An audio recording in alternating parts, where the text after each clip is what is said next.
Hello everyone and welcome back to Shy Go 2, and today I finally decided to review and give my thoughts on Freeform's Cloak and Dagger Season 1. Now, a little rundown of the characters first. Aubrey Joseph stars as Cloak. Olivia Holt stars as Dagger. Gloria Rubin stars as Cloak's mom. Andrea Roth, Dagger's mom.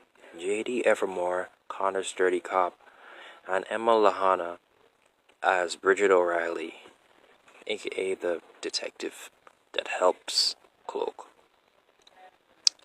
So, basically, Cloak and Dagger as little kids both went through this traumatic experience together thanks to the explosion of a Roxxon company boat, which was filled with the mysterious gases of something. Just something. And Cloak's brother got shot, and he jumped in the water to save him. Dagger's father died from this car crash into the ocean, where she almost drowned, but thanks to their hands connecting, which is Cloak on hers, they were saved because they somehow gained these powers from the universe, which allows Cloak to not only transport himself or teleport himself using black sheets of cloth, and allows Dagger to perform daggers out of nowhere. But some additional powers that they have is Cloak can see people's nightmares or greatest fears and use it against them, and Dagger can see people's greatest desires and use it against them, although I don't see how that would work against someone. Anyway, basically his series is about them learning to control their powers and get through their everyday lives, trying to stop Roxxon, which they succeed in doing in the end of the season. Now, how's the acting? The acting is great for the most part. Olivia Holt does a great job as the conflicted teen. She does very well in the emotional moments and even in the action scenes, since she's the main focus of the show here and not Cloak. Gloria Rubin is really good as Cloak's mom, and Andrea Roth as Dagger's mom does an even better job, since her character is a bit more fleshed out as an alcoholic and someone who has fallen in life thanks to all their stuff being taken away from the Roxxon company. J.D. Evermore plays a dirty Scarface cop in this. He does a really great job as the shooter of Cloak's brother, which totally affects his life. And Emma Lahana has the best role as Bridget O'Reilly, the somehow not dirty detective who just kind of sleeps with everyone in the office, kind of. Anyway, she is first introduced as dirty, but then we find out that she's not dirty and she's really a good cop. And although it kind of whittles around there somewhere, she still ends up being the best character so far in the entire show, doing her part very well. Now, what are the good things about the series?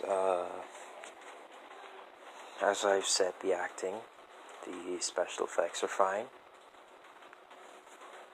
and the action scenes are just okay. But the flaws are really what's glaring, thanks to it having a very cliche and run-of-the-mill plot of them learning and simply going through their powers. And the pacing the pacing of this series is way off, because it takes at least like 5 or 6 episodes out of a 10 episode for a season for them to get properly introduced to us. And the rest of the time they just randomly try their best to rush through and stop the big Roxxon company from affecting the entire world and turning everyone into zombies, which is what the gas does to you. But for some reason, this is what brings it to its biggest downfall. Well, second biggest downfall now that I think about it. Because in the last episode, when Cloak and Dagger are to stop the Roxxon thing, and all they do just to rush through this is touch each other's hands. There's this big explosion, but somehow they don't die, and they've stopped the entire thing. Yeah, they just rush through it. Just go and see it for yourself. Anyway, the biggest downfall for this series, which takes it to about a 6 out of 10 or a 5 out of 10 for me at best, is because Aubrey Joseph is terrible as Cloak in this series. He's the second most important character, and he's just terrible. I don't know if he was miscast in the series, like they did with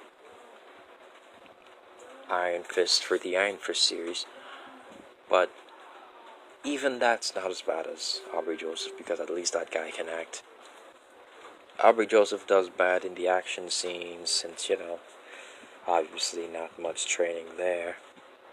And he certainly does no justice to the rest of the cast with his more emotional scenes and his scenes that actually require acting and some emotional appeal. But he brings none of that. His voice is so monotone and so normal and boring. And for some reason or the other, it affects me very much. It affects me so much. I cannot get past it at all. I cannot overlook this flaw in any way. And never, ever has someone being miscast affected me so much. I never felt this way so strongly about destroying someone, about wanting to punch him in the face, probably, because of how bad he's bringing this show down, this already mediocre show down anyway. So it's a 6 out of 10 for me. This has been my review of the Cloak and Dagger TV series. As I said, I think it's mediocre, average, and someone needs to do something about that Aubrey Joseph, because he is not helping anyone at all. Goodbye.